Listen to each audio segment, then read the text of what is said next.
کیا آپ ان عورتوں کے بارے میں جانتے ہو جن کو دنیا کے اندر جنت کی خوشخبری دی گئی؟ ہمارے معاشرے میں عورتوں کو زیادہ جہنمی تو بتایا جاتا ہے، ہمارے معاشرے میں انہیں کم عقل اور کم دین تو کہا جاتا ہے، لیکن ان کا حوصلہ بڑھانے کے لیے انہیں یہ نہیں بتایا جاتا کہ مردوں کی طرح وہ عورتیں بھی تھی جن پر دنیا میں جنت واجب ہو گئی، اور تم بھی دین والی بن جاؤ، تم پوری نسل کو دین والی بنا دو۔ صحیح بخاری و مسلم کے اندر موجود ہے کہ ام المومنین خدیجہ رضی اللہ تعالی عنہا کو جنت کی بشارت دی گئی۔ جبرائیل علیہ السلام نبی علیہ السلام کے پاس آئے اور فرمایا خدیجہ کو اس کے رب ذوالجلال کی طرف سے سلام کہہ دو اور میری طرف سے بھی، اور اسے جنت میں ایک ایسے گھر کی بشارت دے دو جس میں نہ شور ہوگا نہ تکلیف۔ اسی طرح حضرت فاطمہ رضی اللہ تعالی عنہا، نبی اکرم صلی اللہ علیہ وسلم نے ان کے بارے میں فرمایا کہ فاطمہ جنتی عورتوں کی سردار ہے۔ اسی طرح حضرت ام سلیم رضی اللہ تعالی عنہا، نبی علیہ السلام نے ان کے بارے میں فرمایا میں جنت میں داخل ہوا تو ایک آواز سنی، میں نے پوچھا یہ کون ہے؟ کہا گیا یہ امیسہ بنت ملحان ہے، انس بن مالک کی والدہ۔ یہ وہ صحابیاں ہیں جنہوں نے نبی علیہ السلام کی مدینہ ہجرت کے وقت اپنے غریب ہونے کے باوجود اپنے بیٹے انس بن مالک کو نبی علیہ السلام کی خدمت کے لیے وقف کر دیا تاکہ وہ آپ کی خدمت کر سکیں۔ اسی طرح ام ظفر رضی اللہ تعالی عنہا جو کہ ایک سیاہ فام عورت تھیں، وہ نبی علیہ السلام کے پاس آئیں اور کہا یا رسول اللہ مجھے مرگی کے دورے پڑتے ہیں، میرے لیے دعا کریں۔ آپ صلی اللہ علیہ وسلم نے فرمایا اگر تم صبر کرو تو تمہیں جنت ملے گی۔ انہوں نے کہا کہ میں صبر کروں گی لیکن دعا کریں کہ میں بے پردہ نہ ہو جاؤں۔ نبی علیہ السلام نے ان کے لیے دعا کی اور وہ بے پردہ نہیں ہوتی تھیں، انہیں اپنے صبر کی وجہ سے جنت کی بشارت دی گئی۔ اسی طرح سمیہ بنت خیاط رضی اللہ تعالی عنہا، یہ اسلام میں پہلی شہیدہ تھیں اور یاسر بن عمار کی بیوی اور عمار بن یاسر کی والدہ تھیں۔ ان کے بارے میں نبی علیہ السلام نے فرمایا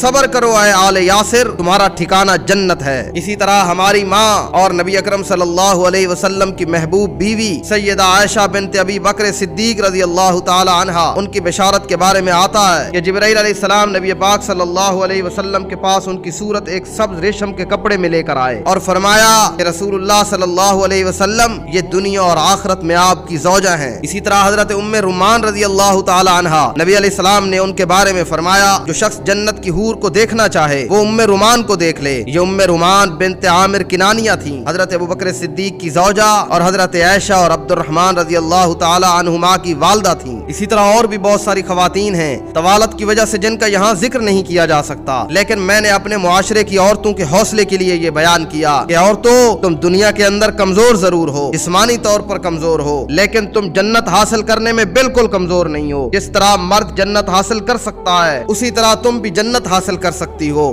آخرت کے بارے میں اللہ مرد و عورت میں کوئی فرق نہیں روا رکھتا، تو جنت حاصل کرنے کی کوشش کرو۔ جب عورت جنت حاصل کرنے کی کوشش کرتی ہے تو وہ خود بھی جنتی بن جاتی ہے، اپنی نسل کو بھی جنتی بنا دیتی ہے۔